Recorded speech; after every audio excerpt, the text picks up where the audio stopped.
Hi, Lisa Pierce, Executive Editor with Packaging Digest. I have the opportunity to talk with Natalie Reiner, FDA partner with the law firm K&L Gates, and Peter Koneski, Senior Scientific Advisor in the firm's healthcare and FDA practice.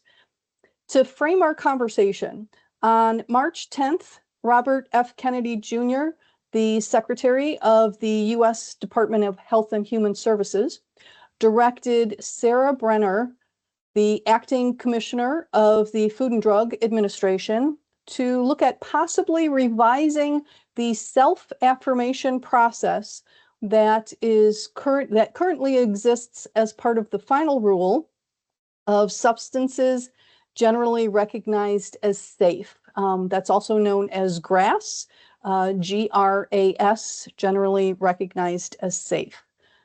For food additives, if a substance is deemed generally recognized as safe, it is not subject to the lengthy pre-market approval requirements of the Federal Food, Drug, and Cosmetic Act. This allows manufacturers to use the substance in food without needing FDA review or approval. Currently, FDA recognizes two primary pathways for determining GRAS status. One, self-affirmed GRAS. That's where companies independently assess available scientific data and conclude that a substance is GRAS without notifying the FDA.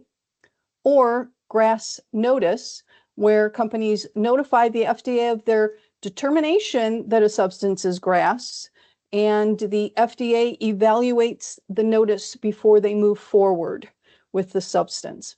It's up to the company to decide which path they take, and I'm guessing most of them opt for the first one, the self-affirmed GRAS.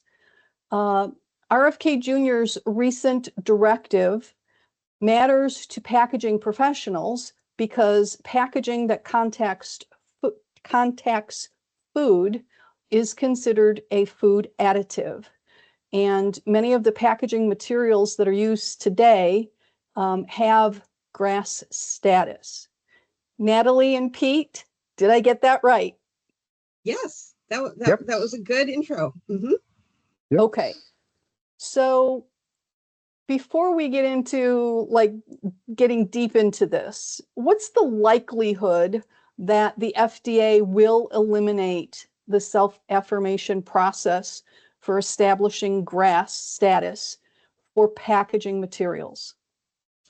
Yeah, that's a great question. And, one that I'm wondering about, certainly. And my threshold question is whether FDA actually has the authority to try to eliminate the self-GRAS determination pathway, if you will, because Congress, when it defined what a food additive is, Congress established the GRAS exemption that says if there's enough scientific data that's in the public sphere to support the safety of that substance's intended use, such that the scientific community would have a consensus that that use is safe, then no pre-market approval is necessary. So that GRAS exemption is baked into the definition of food additive in the Federal Food, Drug, and Cosmetic Act. So from that perspective, from a legal perspective, it's not clear to me that FDA has the authority to sort of ignore what Congress carved out from that food additive definition and prohibit companies from taking advantage of that exemption that's in the statute. So from my opinion, I think that it's really Congress that would need to make this call, and that it's not possible, for FDA to sort of make this call for the entire industry. Yeah, just change things up like that. Okay. So it sounds like this is a similar refrain or situation for a lot of things that are being proposed now, or with the new administration. And I'm not, making any political statement on that or not, but it's just what's happening. But I do want to ask, because you guys are in it, day to day, do you see the self-affirmation process as a loophole as it's been kind of positioned? Why or why not?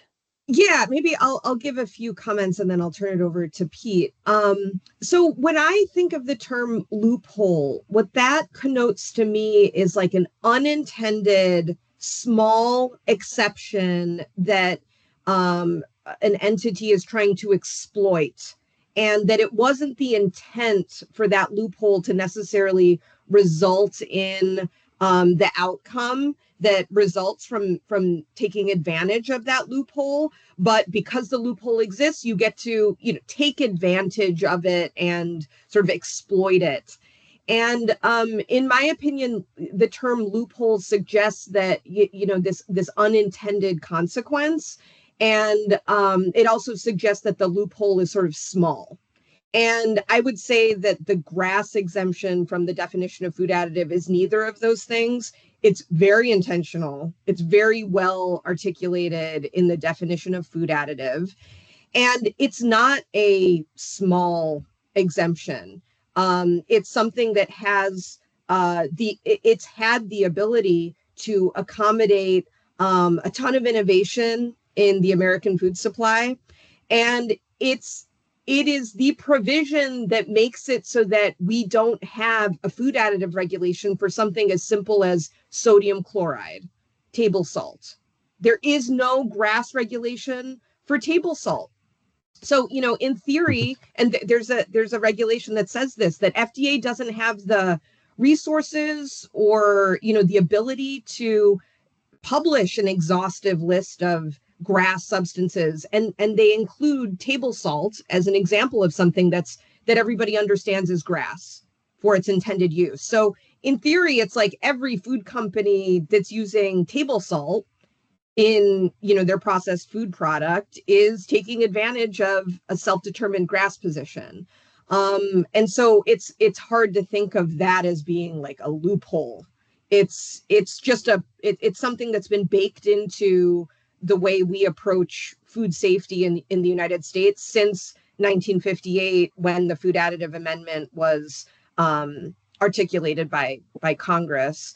And it is something that's very unique to the American food regulatory system. And I think it's why we have been the source of, a ton of innovation in terms of like rolling out new ingredients, for the world. A lot of those innovations started in the United States. But this is all to say, like, I don't think of it as a loophole. It's a very, broad, well-articulated standard that the food industry has followed, and that, in my opinion, has been really successful in terms of keeping the food supply safe. Pete, I don't know if you have anything to add to that. I think we generally approach it from the same type of mindset. It is, to me, an exemption that was developed recognizing that a lot of food safety professionals do have the technical expertise to understand the toxicological implications of what consuming a particular food additive means, and what that means in terms of human health impacts. But to Natalie's point as well, I think that there is a lot to be said about the practicality of, requiring every food additive to be evaluated and approved by FDA. There are just so many components that are inherent to a lot of the foods that we eat, that it would take decades to evaluate everything that's in the food supply. And that's, assuming that FDA had the resources, and they would probably need to quadruple their resources in order to be able to handle the influx of potential food additive petitions or other types of assessments that would be needed to accommodate all of these substances. Okay, totally understand that. But let's look at it from a packaging point of view, because packaging, we have a lot of materials, but not nearly as many. It's not as exhaustive a list as other food additives in the food industry. So how many packaging materials do you think would be effective if the self-affirmation process was eliminated? I could take the first stab at this question. Okay. I think when we think about food packaging materials, you need to look at it from a holistic perspective. Everything that goes into the food package. So take a can of green beans, for example. What constitute that food package? It includes obviously the can, the metal can. There's likely an interior can coating in there, side seam cement likely. But you also need to look at the exterior of the can because that's a component of the food package as well. So the paper label, the adhesive, any inks that are printed on there. And I think where a lot of food contact evaluations may be implicated with this GRAS assessment and self-affirmation of GRAS is for all those components that are a component of the food package but likely don't have a significant potential to become a component of the food. They do require some type of assessment to ensure that they're safe and suitable for their intended use. But due to that low likelihood of potential migration to the contacted food, does it really make sense to expend FDA resources, a full formal petitioning process to evaluate a component of a paper label that's on the exterior of a can? It may not be the most advantageous use of resources on FDA's part, and a company may not want to have to go through the efforts of a multi-year process to have FDA thoroughly evaluate this, because there is a lot of information that FDA would require to formally evaluate these. And that's not speaking to the diversity of end uses of some of these components as well. FDA wouldn't evaluate the use of a label on the exterior of an aluminum can like they would the same label applied to the exterior of a PET bottle, for example. Each one of those requires different types of considerations and could potentially be the subject of an entirely different assessment. The commonality between those, besides a chemical identity, for example, is that, again, there is very little likelihood of potential transfer to food. So if you look at it from that holistic perspective, there's the possibility that a lot of finished food packaging materials could be impacted by this assessment. Not saying that there are a lot of components that are kind of sliding through the cracks and FDA doesn't have their eyes on them, because obviously if there is direct contact with food, more than likely you have a substance that is the subject of an FDA clearance, whether by regulation or a food contact notification. But for those smaller components with very little potential to transfer to food, I think that's where it has the potential to impact the food packaging community more than anywhere else. Okay. So you guys have already answered a couple of the other questions that I would have on this, like how hard is it going to be if this goes through for the food packaging materials that were initially cleared through the self-affirmation process to go through the other pathway, and it would be quite involved. Thank you for pointing that out. And it also sounds like a lot of the attention on this is with food products. Partly because we're talking about food additives, but is it limited to foods? Is it likely to, be a broader, from a packaging contact point of view, is it likely to expand beyond foods and I'm guessing foods and beverages, or is it pretty much limited to that? Yeah, so the GRAS exemption, it's going to affect packaging for foods, including beverages. It also applies to, dietary supplement packaging. That's a big one. That's a big one. Yep. There's not a separate packaging framework for products like cosmetics, for example. So this GRAS exemption focus really would be relevant to food contact materials. And when we say food, that includes everything, under that umbrella. So beverages. Pet food too? Yep. Yes. Okay. Yes. All right. Excellent. Well, What advice would you guys have for people who either are in a packaging department for a food company or work for a packaging supplier, packaging manufacturer? What advice would you give them now after they've heard this news? What would you tell them to do? There have been efforts to eliminate the GRAS self-determination pathway in the past. It's something that's been challenged by a nonprofit organization, and that challenge wasn't successful. If HHS were to succeed in getting FDA to pursue this rulemaking process, I would assume it's going to take a considerable amount of time. But if one was concerned about, like, how is this going to impact us a year from now, 5 years from now, I think companies could, look at their files and look at their FDA assurance information and try to get their arms around how many instances there are of relying on a GRAS position for a given component or material, and just understand what the impact would be, because if you're looking at one GRAS conclusion that you're relying on versus 50, you might decide to prepare in different ways, depending on the number of or the extent to which you're relying on the GRAS self-determination position. But I think the announcement just creates a lot of uncertainty for folks in this space, and how industry responds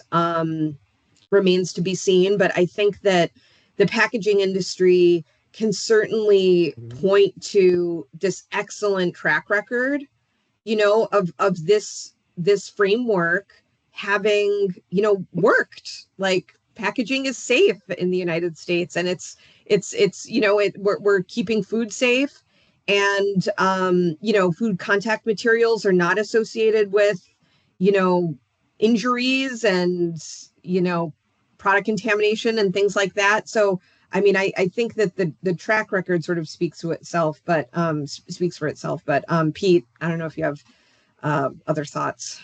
Well, if I could just sorry. interject before Sure. Pete says something here. I understand, Natalie, for the most part, you are correct, except for bisphenol A, BPA, phthalates, and PFAS, which, please, I know what PFAS stands for. I just can't pronounce it.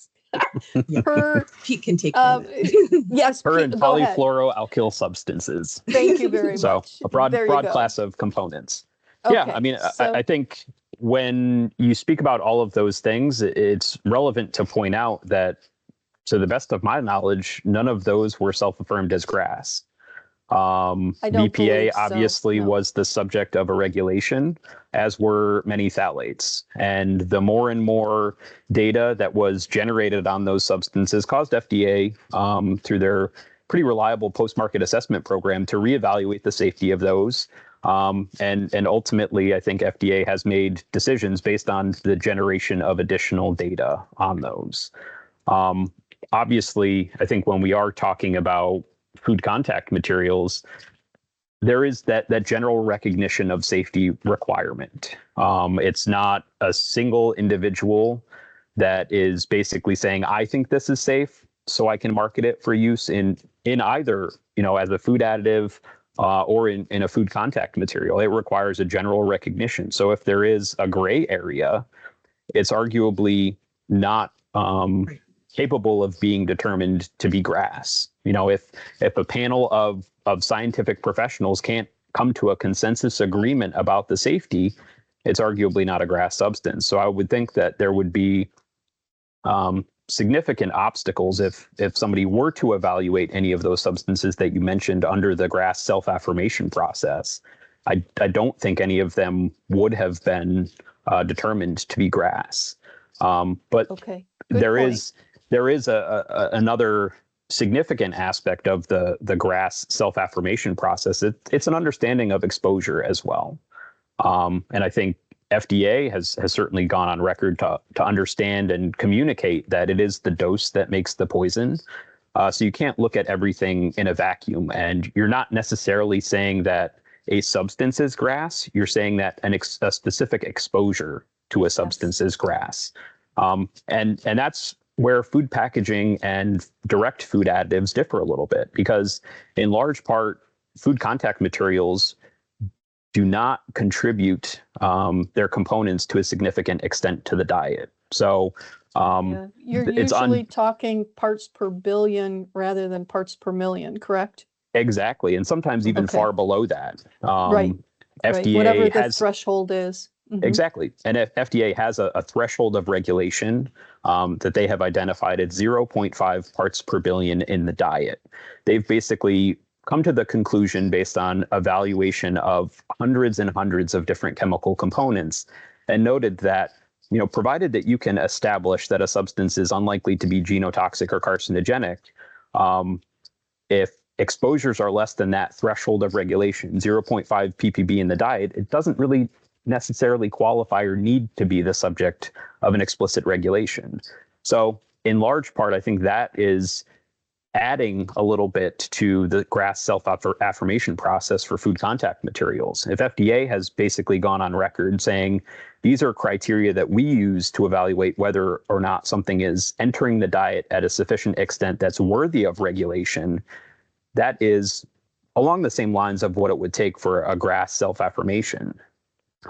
So it may be a lot of companies are relying on this GRAS self-affirmation process for a substance that FDA would say would qualify for the threshold of regulation anyway.